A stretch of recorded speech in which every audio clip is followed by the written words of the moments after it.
आता पाहूयात एक सविस्तर बातमी।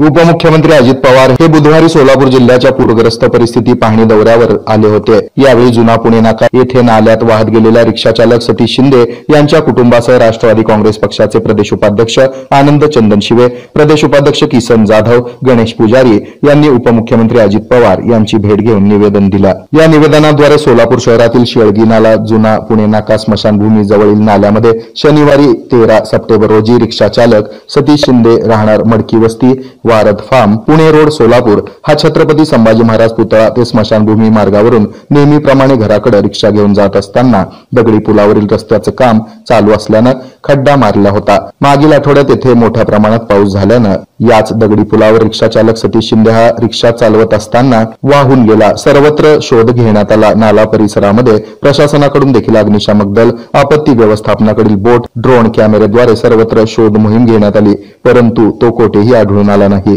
तरी त्याच्या कुटुंबास प्रशासनाकडून प्राथमिक स्वरूपात आर्थिक मदत देण्यात यावी, तसंच सोलापूर शहरातील नैसर्गिक नाला करण्यासाठी बारामतीच्या धर्तीवर कायमस्वरूपी उपाययोजना करण्यात याव्यात। त्या संदर्भात आपल्या पक्षात विशेष बैठक आयोजित करण्यात यावी अशी मागणी यावेळी करण्यात आली। यावेळी राष्ट्रवादी काँग्रेस पक्षाचे उपाध्यक्ष आनंद चंदनशिवे, प्रदेश उपाध्यक्ष किसन जाधव, नगरसेवक गणेश पुजारी, रिक्षा चालक सतीश शिंदे यांचे कुटुंबीय, रिक्षा स्टॉपवरील सहकारी तसंच राष्ट्रवादी काँग्रेस पक्षाचे कार्यकारी आणि पदाधिकारी उपस्थित होते। तसंच संगोबा येथे बांधावर जाऊन पूर परिस्थितीची अजित पवार यांनी पाहणी केली।